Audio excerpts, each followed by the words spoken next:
What's up YouTube, Jeff back again today with a very exciting Samsung video for you guys, and today I'm coming to you with great news. One UI 7.0 beta is finally live in the US, Germany, Korea, and other eligible regions. I have it installed right here for you guys, and I wanted to make a quick video letting you guys know it's available in case you haven't seen the banner yet in the Samsung Members application.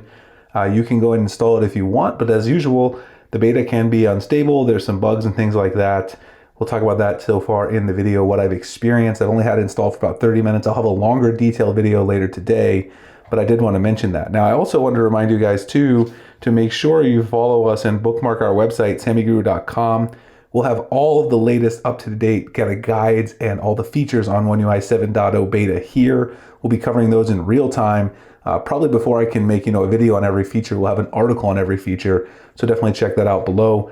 You can also sign up for our mystery box program over there if you're going to order Galaxy S25. Get some free accessories by tapping the orange banner right there. Put in your phone number, email, or both, and we send you out a free case cleaning kit and desktop phone stand.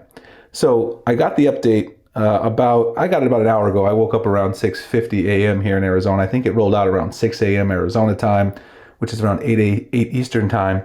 And the update is incredibly large. Now, one thing I noticed as soon as I did this, we now have two software update screens. One of them is a new one where you have this check for new update, system update preferences, software update assistant, system update history, and software update status. This is obviously a new menu. And then down here, we have the old software update menu where you can see download and install, auto download, or last update.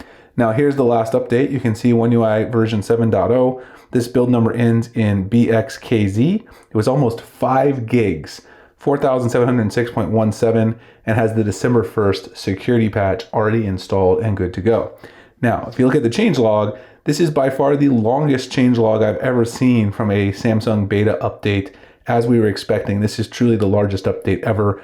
We have brand new visual enhancements, notifications, quick settings, icons, app drawer, easier access for Finder, larger home screen folders, new widget selections, huge changes to the always-on display and the lock screen, the animations, live notifications. We got the now bar, the new camera layout, enhanced zoom, the ability to change exposure in different modes one by one, some new features for the object erasers, video editing, lots of new Samsung Health features, previews for minimized apps, which is a really cool feature. I'll probably make an individual video on some of these productivity things. I only had a chance to play around with a few of them. I'll have a full video later today. I just wanted to scroll through and show you guys all the changes. Look at this changelog, still going. This thing is truly impressive, but I do want to show quickly some of these visual enhancements we've been talking about in the update along the way in this first video. So first of all, you can see I've got one of the new clock widgets there on the home screen. If you go into the settings on the home screen right away, you've got app and widget style. You can now change the app size, app labels, widget labels here. The app size is a really cool one. I really do like that quite a lot.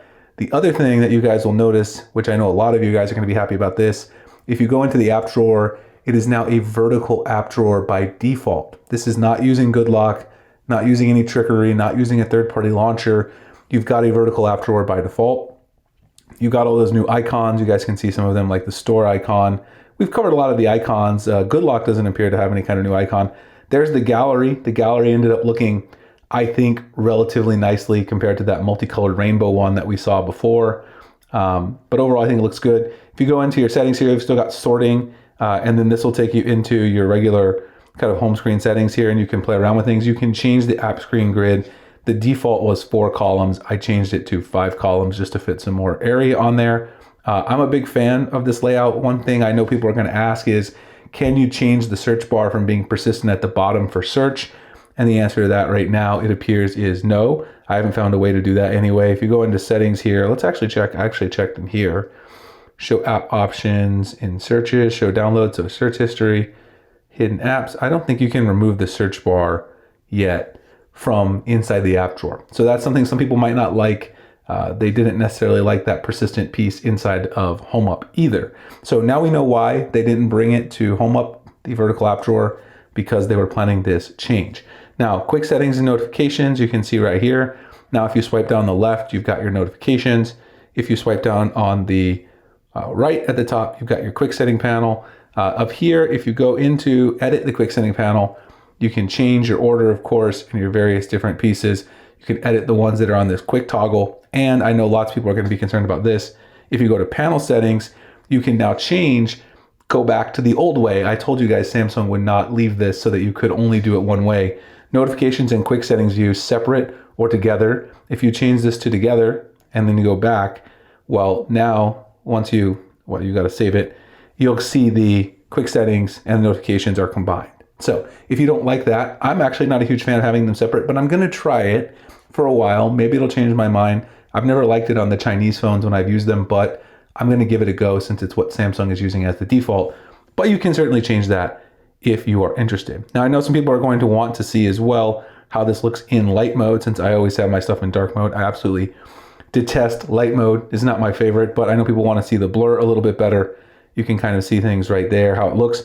The animations are impressive, although there are still some problems with the app opening and closing animations.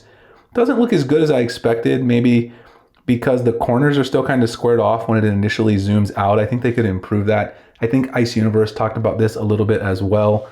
I'll make a few shorts that have higher frame rate that can show some of these animations for you guys, because it's always easier to see with that.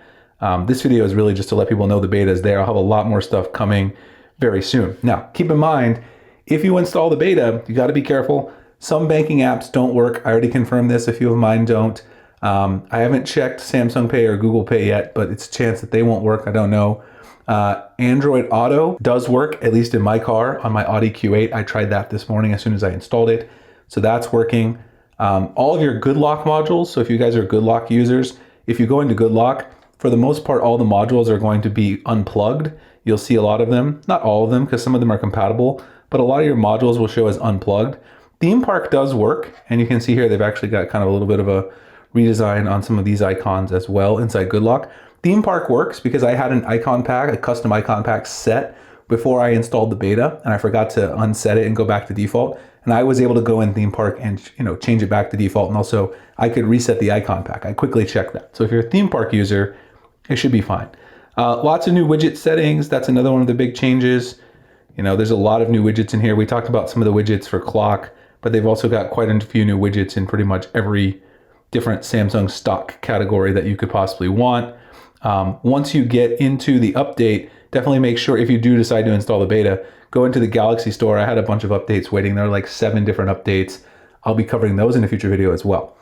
Anyway, this is mainly a short one to let you guys know. If you want to download it, download it. If you're not someone who has a separate second phone to play around with it, I would wait until maybe the end of today anyway to kind of see what everyone thinks about it, the stability. I feel like it's not too bad so far.